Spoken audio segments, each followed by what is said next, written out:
Hey everybody, what's going on? Hope all is well. I wanted to throw up a video 2-week update on Leela here, female Caiman Lizard. I did move her into her enclosure after the first couple days of bringing her home. This is her permanent enclosure for now. It is a decent sized paludarium. As you can see, the spray foam background, those are live plants.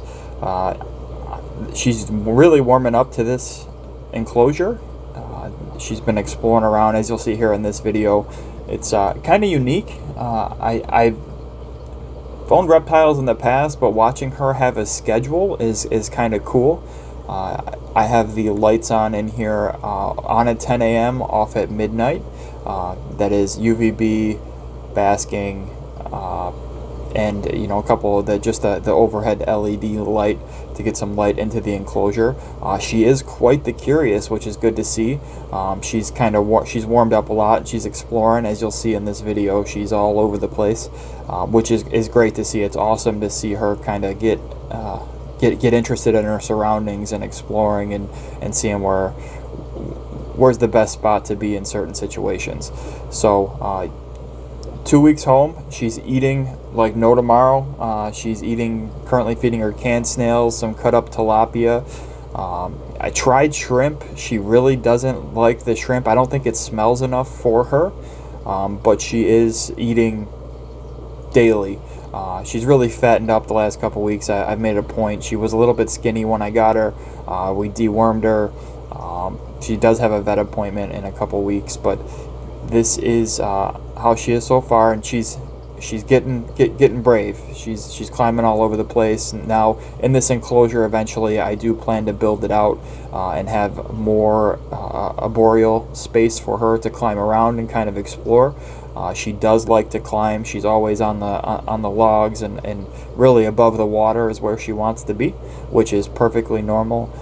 From my understanding, there's no issues.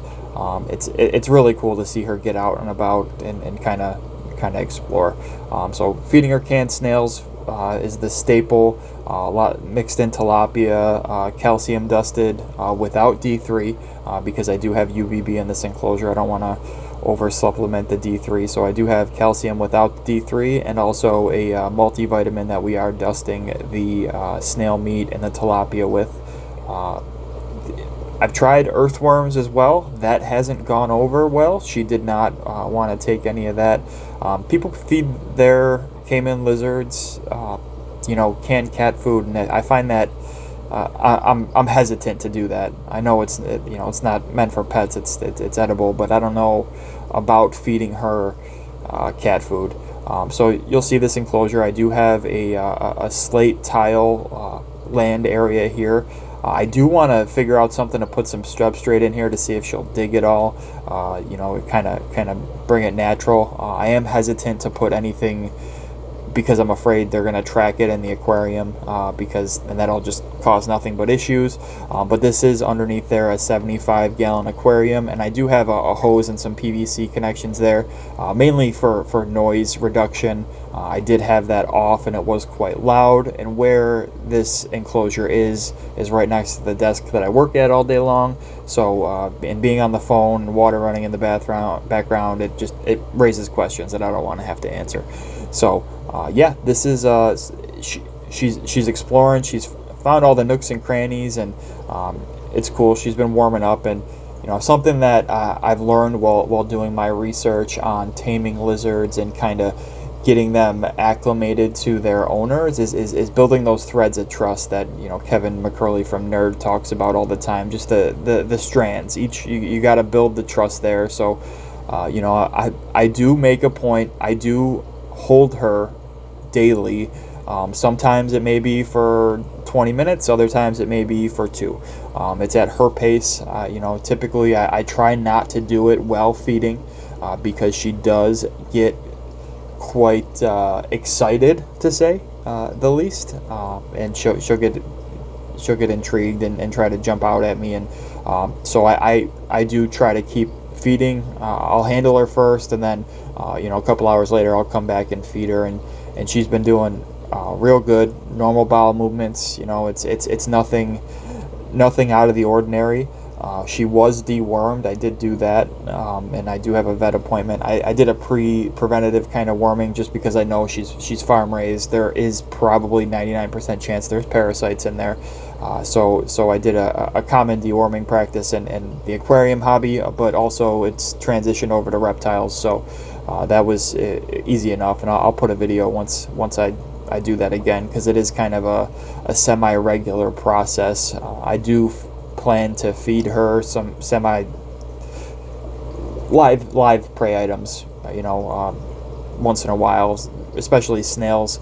I am working on a breeding colony of mystery snails or apple snails for her, because I think live, that's what they eat in nature. So it's the best thing to replicate indoors and get fresh food rather than the canned stuff.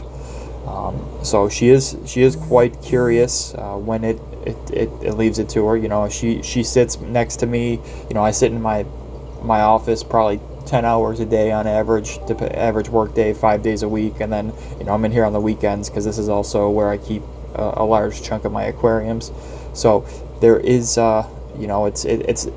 she's getting acclimated very, very well. And she's starting to swim a little bit. She's not, you can tell she's hesitant about going underwater yet. She does sleep in the water, which I did a lot of research on. I was concerned, why is she sleeping in the water? Is something wrong? Is this bad? Is it good? Come to find out, with the younger Caiman lizards, it's completely natural. It's their safe place. They feel more comfortable in there. So she does sleep in the water with her nose the only thing sticking out. And she'll usually find something to rest on. Now, I did put some, what she's standing on right here is a waterfall I tried to work into the enclosure. It didn't work out as planned, but it is working nice. I do have some Purigen filter media in there, along with some rocks, and it's literally a paint cup spray foamed with a handle there for pouring, and it has worked quite well. Just a little bit of water agitation. I didn't want to put too much flow in here, so it's a small pump, about an 80 gallon per hour pump. So she's eating readily, no issues. She's super excited about food. Building those strands of trust is really, really important. I cannot stress it. I've seen the difference in just a week. And I know we'll have setbacks, and there'll be things that happen that cause her not to trust me, but I've really worked hard to try to baby her and make sure she's not afraid of us. So yeah, that's week 2 update. I'll bring you an update soon on week 3 and hopefully going forward, so we can see the progression and kind of what it takes to own a Caiman lizard. So thanks for watching. Make sure you like and subscribe if you haven't already, and see you on the next one.